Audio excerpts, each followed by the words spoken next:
Hello, story lovers. Madly in Love, Part 81.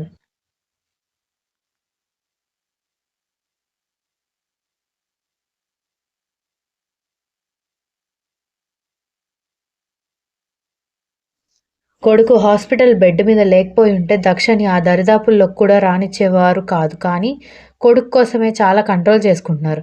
ఈలోపు doctor formalities అన్నీ complete చేసి మీరు డిశ్చార్జ్ అవ్వచ్చు కర్ణ అని చెప్పడంతో కర్ణ లేచి నిలబడ్డంతో కర్ణ గారు వీల్ చైర్ తెప్పిస్తున్నాం అనగానే అతని వైపు సీరియస్గా చూసి are you out of your mind? Just అక్కడక్కడ ఇంజ్యూర్ అయింది అంతే. నా కాళ్ళు బాగానే ఉన్నాయి. వీల్ చైర్ ఎందుకు అని కోపంగా అడగడంతో అంటే ఆ కష్టం కూడా ఎందుకని తెప్పించాం సార్. మీకు వద్దంటే వద్దు అంటూ వీల్ చైర్ పక్కన పెట్టేశారు. కర్ణతో పాటే దక్ష కూడా లేచి నిలబడేసరికి నువ్వెక్కడికి వస్తున్నావు? మీ కొంపకి వెళ్ళట్లేదా అని శాంభవి వెటకారంగా అడిగేసరికి ఏం నీ కొంప అంతెరుక్కుగా ఉందా అంది పెద్దావిడ.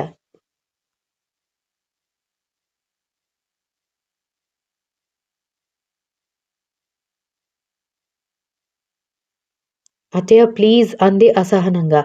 మోహన్ అంటూ పిలిచి చూడు నా మనవడి మీద వాడి అభిప్రాయాల మీద నీ పెళ్ళానికి ఎలాగో ప్రేమ లేదు. వాడి విషయంలో ప్రతిసారి నోరు తెరవద్దని చెప్పు. తెరిచిందంటే దాన్ని ఎలా మూయించాలో నాకు తెలుసు అని చెప్పింది పెద్దావిడ. నా కొడుకు విషయంలో నిర్ణయం తీసుకునే హక్కు మాకు లేదా అమ్మా అని మోహన్ రామ కూడా అసహనంగా అడిగాడు.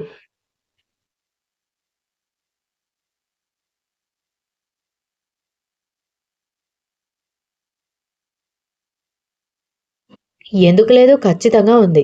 కానీ ఆ గౌరవం మీరు మీ కొడుకు దగ్గర కాపాడుకొని ఉంటే. కానీ మీరది కాపాడుకోలేదు. అలాంటప్పుడు మీకు వాడి లైఫ్ గురించి మాట్లాడే హక్కు లేదు. నా మనవడిని వాడి ఆరోగ్యం కుదుటపడే వరకు నేనే చూసుకోవాలి. మీ వాగుడుతో వాడి ఇంట్లో ఉండకుండా వాడి ఇంటికి వెళ్తాను అంటే మాత్రం మిమ్మల్ని నేను క్షమించను అనేసరికి ఇక నోరు మూసుకోక తప్పలేదు భార్యాభర్త ఇద్దరికీ.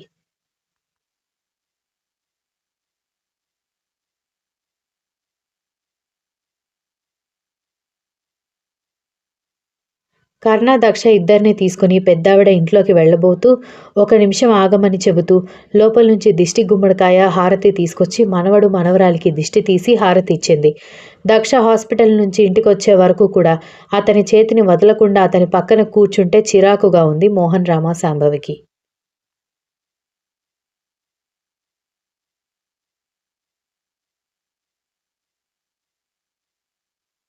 ఇప్పుడు అది వాడి గదిలోకి వెళ్తుందా అని శాంభవి అడుగుతుంటే నీకేమైనా కొత్త? ఇది వరకు వచ్చినప్పుడు కూడా వాడి గదిలో ఉండనివ్వలేదు. ఇప్పుడు వాడి గదిలోనే ఉంటుంది. అక్కడికి నువ్వేదో అతిథి అని మర్యాదలు చేస్తున్నట్టు ఒంటరిగా ఉన్నది చూసి దాన్ని విసిగించుకుని తినడానికి అని నాకు తెలుసు. నోరు మూసుకుని వెళ్ళి నీ పరువు తీసుకున్న కూతురు దగ్గర కూర్చో అని చెప్పి ఏదైనా నోటికి రుచిగా ఉండేది వండమని పని వాళ్ళకి చెప్పి ఆవిడ కూడా తన గదిలోకి వెళ్ళింది.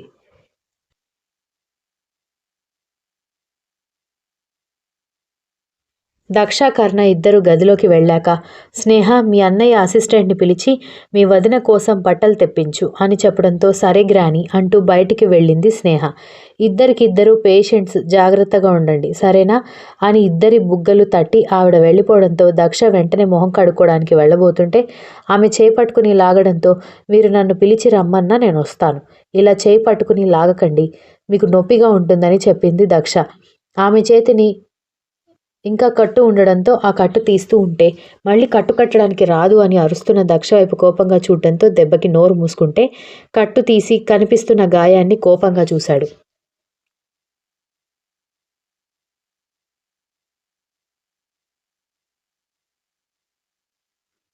దక్షకి ఒక్కసారిగా కంగారు వచ్చేయడంతో ఇక కట్టండి అని చెప్పేసరికి ఇంకొకసారి ఇలాంటి పిచ్చి పిచ్చి నాటకాలు పడ్డావనుకో నువ్వు పోవడం కాదు నేనే నిన్ను పంపిస్తా పైకి ఈడియట్ అని ఫస్ట్ ఎయిడ్ కిట్ తీసి బెడ్ మీద పడేసి ఇటు తగలడు అని అరవడంతో వెళ్ళి బెడ్ మీద కూర్చుంటే గాయానికి మందు రాసి కట్టడంతో మీకు ఫస్ట్ ఎయిడ్ చేయడం ఇంత బాగా వచ్చని నాకు తెలీదు అని అంటున్న దక్షని సూటిగా చూసేసరికి ఏం మాట్లాడకుండా నోరు మూసుకుంది. కట్టడం అయిపోయాక కర్ణ ఆమె వైపు చూడడంతో అతని వైపు చూసే ధైర్యం చేయలేక బాల్కనీలోకి పారిపోవడానికి లేచి పరిగెడుతుంటే ఆమె చేతిని పట్టుకుని ఆపడంతో వెనక్కి తిరిగి చూస్తే అతను ఇందాక ఎలా నిలబడ్డాడో అలాగే నిలబడి తన చేతిని పట్టుకోవడంతో చుప్చాప్గా అతని ముందుకొచ్చి నిలబడితే ఓపిక పోయింది. బాగా ఓపిక ఉన్నట్టు గంతులు పరుగులు పెడుతున్నావు, కుదురుగా ఉండలేవా అని సీరియస్గా అడిగాడు కర్ణ.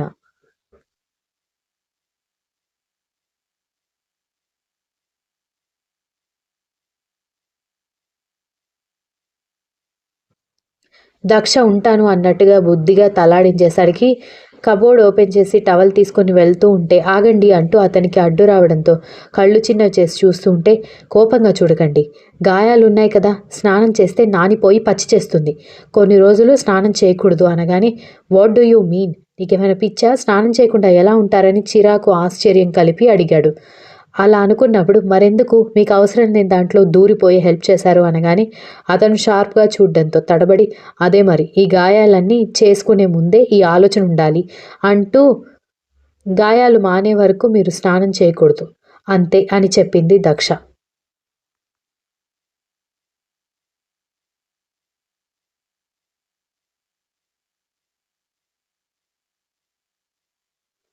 కానీ ఆమె మాటలు పట్టించుకోకుండా ఆమెని పక్కకి నిలబెట్టి అతను బాత్రూంలోకి వెళ్ళబోతుంటే బామ్మ అని గట్టిగా కేకలు వేసేసరికి ఏమైందోనని పరిగెత్తుకొచ్చిన పెద్దావిడ ఇద్దరిని అయోమయంగా చూస్తుంటే చూడండి గాయాలు మానే వరకు ఒంటి మీద నీళ్లు పడకూడదు, గాయాలు నానిపోతాయని చెబుతున్నా వినట్లేదు అని చెప్పడంతో చిన్నోడా నిజమేరా, స్నానం చేయకూడదు, కావాలంటే వేడి నీళ్ళతో శరీరం అంతా తుడుస్తాను కానీ డైరెక్ట్గా నీళ్లు పడకూడదు అనేసరికి షిట్ అన్నాడు. షిట్ లేదు ఆక్సిట్ లేదు, అప్పట్నుంచి ఒక చిన్న గీత కూడా ఎరగని వాడివి. ఆ గాయాలు ఇంకా ఎక్కువ పచ్చి చేస్తాయి. స్నానం చేయకూడదు, నేను నీళ్లు తెప్పిస్తాను అని అంటుంటే బామ్మ నేను తుడుస్తాను వాటర్ తెప్పించు అని చెప్పడంతో నీ చేతికి కూడా గాయమైంది కదే, ఎలా తుడుస్తావు అని అడగడంతో ఏం కాదులే బామ్మ, కుడి చేయి ఖాళీగానే ఉంది కదా అని చెప్పింది.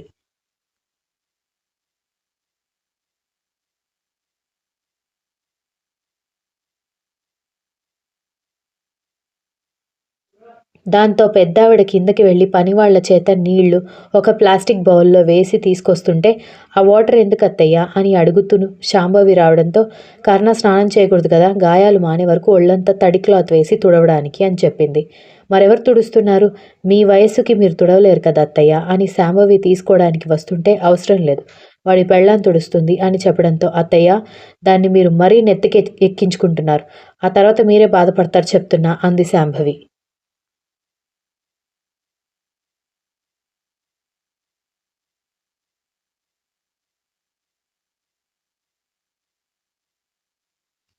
అవునవును.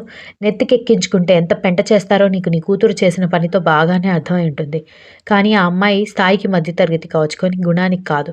నీ కూతురులాగా అసలు కాదు. నువ్వు అనవసరంగా బెంగ పెట్టుకోకు అని చెప్పి పెద్దావిడ వెళ్ళిపోవడంతో అసహనంగా భర్త వైపు చూసి ఈవిడ్ని మరొకసారి మనింటికి రానివ్వద్దు అని చెప్పింది కోపంగా.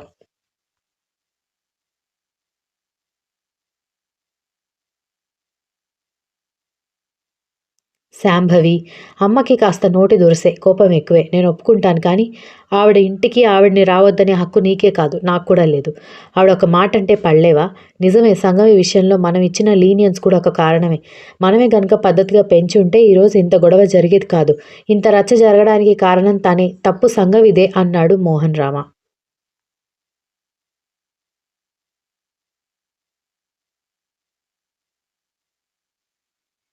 అదేంటండి అలా మాట్లాడుతున్నారు, అక్కడికి వెళ్ళాక ఇలా జరుగుతుందని తనేమైనా ఊహించిందా అని శాంభవి అంటూ ఉంటే మోహన్ రామ సూటిగా చూస్తూ చూడు మన కూతురు కాబట్టి నీకు తను చేసిన తప్పు కనిపించట్లేదు, అలాగే దక్ష వైపు నుంచి చూస్తే తను చేసేది కూడా తప్పు కాదు, మనకి నచ్చినా నచ్చకపోయినా తప్పు మన వైపు ఉంది కాబట్టి వాళ్ళని ఏమీ అనడానికి హక్కులు లేవు కాబట్టి కొన్ని రోజులు నోరు మూసుకుని ఉండడమే మంచిది అన్నాడు. మీరుండండి నోరు మూసుకుని, నేను మాత్రం అలా ఉండలేను, నా కొడుక్కి నాకు నచ్చిన కోడలే రావాలి అని శాంభవి మొండిగా చెప్పడంతో ఎక్కడి నుంచి తీసుకొచ్చి చేస్తావు, వీక్ష తనకి నచ్చిన వాణ్ణి చూసుకుంది, సంగవి చేసిన పనికి కర్ణ మీద ఇంట్రెస్ట్ ఉన్నా కూడా రావడానికి ఒకటికి రెండుసార్లు ఆలోచిస్తారు, చివరికి ఆ పేదింటి పిల్లే గతి అయ్యేలా ఉంది అని నిష్ఠూరంగా చెప్పి వెళ్ళిపోయాడు.